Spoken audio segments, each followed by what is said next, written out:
Well, no matter what Secretary Clinton's thoughts are, in just a couple of hours, the roll call vote will take place here at the Republican convention, confirming Donald Trump's nomination.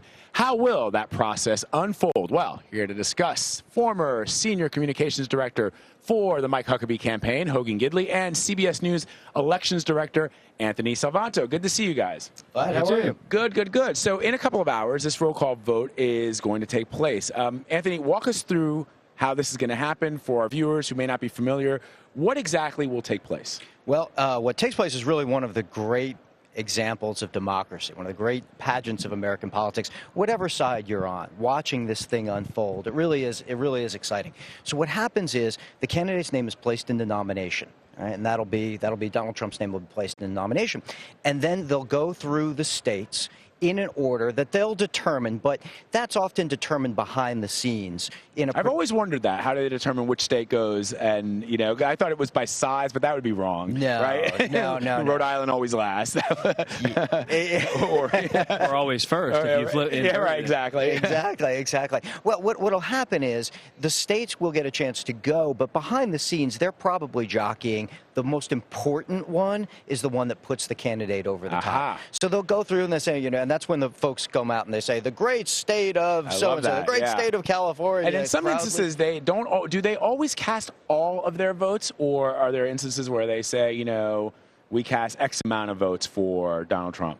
They don't always cast them all. They sometimes in the past have come out and just said we vote for so-and-so, the candidate.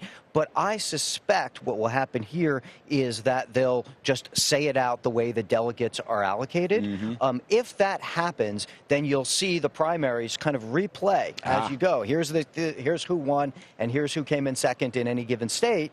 And then ultimately you'll get Trump with enough delegates, and then at some point he'll go over the top. And it's usually what'll happen is somebody is going to pass. Like it'll be just close enough, right? And then they'll come to a state, and the state will go, oh well, we pass. It's like in Congress, I yield the balance of my time, right? So they'll pass that along, and then they'll go to another state that will give Trump just enough votes then to go over the top and become the nominee. And that's usually considered an honor. It's an honor reserved sometimes for the candidate's home state, sometimes for the state that was the most important in the primaries. We'll see. That's part Major said that it possibly could be Donald Trump Jr., who's a delegate from the state of New York, that may put his father over the edge by saying, you know, New York votes for Donald J. Trump for president of the United States. That seems like a very, very likely scenario. Possibility. Likely scenario.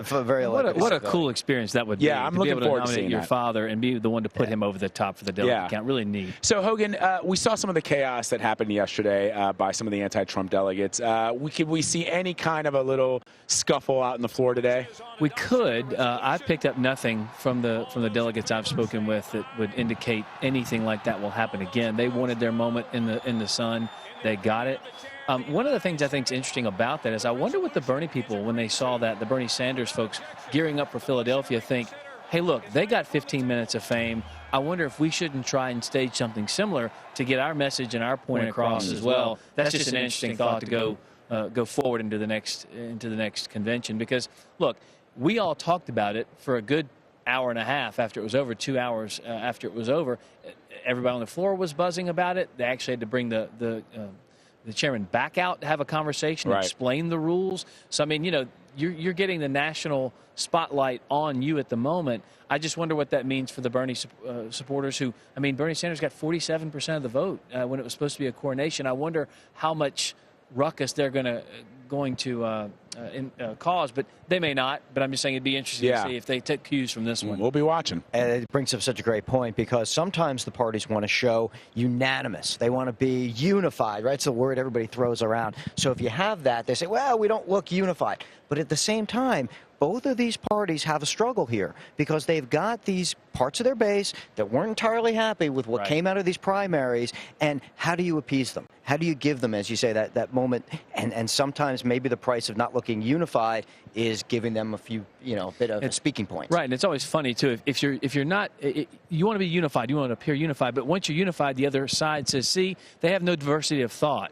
But then something like this happens when there's diversity of thought, and they go, look, it's chaos over there. Look, they can't get anything right. So it's a catch-22. It's politics. And so then what happens? So so that moment that Trump goes over and it becomes effectively his party, he is now the standard bearer for the party. What do we see on the floor? What we see on the floor is a celebration, for one thing. I mean, most of the delegates will have voted for him. So that did the balloons come down before that or after he makes his acceptance speech? Acceptance speech. Yeah, so we can see the balloons hovering above us there. Yeah, they're going to stay up there. It would take them. It would take a while to get more up there if they didn't come down. Something might come down. I don't know. But what'll happen though when you say it'll be his party, it will, and we often think of him as the standard bearer.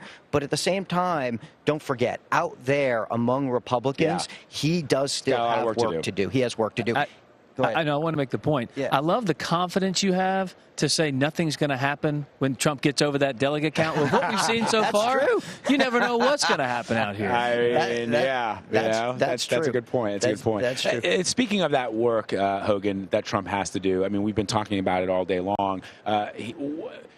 How will you know some of these establishmentarians, as they're called? What are they looking to hear from Donald Trump? I think a lot of them want, they do want tone and tenor shifts. They want to see more calm, more measured, thought out policy points from this guy. I mean, he got to where he was really not getting too deep into the weeds on policy. And that offends a lot of establishment types who understand that governing is hard work, that you can't just go on platitudes. You have to actually govern. You actually have to understand how your policies affect people. And that's true. But look, tell me how much meat was on the bone for the terms hope and change. Not much, okay? So you can get pretty far just giving some platitudes. But I think the establishment folks want to see not just a measured tone, but just a little bit more policy from Donald Trump here. You know, voters in the polls tell us exactly that. The specifics was the #1 answer that people said they wanted to hear coming into this convention. And a great example of that was last night, and we'll see it again tonight. You know, you hold out what people want. They want safety. Okay, but how you get there often defines the campaign. Is that going to mean more, military? Is it going to mean more boots on the ground, et cetera? Those are the policy points that he and Clinton are going to argue over, not whether or not we need safety. Everybody thinks. And that's a great point, Anthony, because I wonder after these two conventions are over, after we do the DNC next week, now they're going toe-to-toe. She's going to run a traditional campaign where she lays out very clearly, here's what I want for the minimum wage, here's what I want for college education. If his speeches are, we're going to make America great again, we're going to keep winning, we're going to win so much, you guys are going to love winning, is that going to be enough even for, perhaps it'll be enough for the base, but will it be enough for those moderate Republicans? See, that's what we don't know yet. I mean, but look, we're talking conventional wisdom in a non-conventional election cycle. I mean, he got here besting governors. I mean, we talked about this on set in New York months ago. Voters in the Republican primary wanted someone who had major accomplishments on cutting taxes, on pro-life legislation, those types of things. All the governors had that, and they didn't turn to any of them. They either went to a senator who had not accomplished a single thing in the Senate, or a businessman who had no government experience whatsoever. So I'm not exactly sure how effective it's going to be for the middle out there. All right, we'll have to see. To be continued. Hogan Gidley and Anthony Salvanto, thank you both as always. We appreciate your time.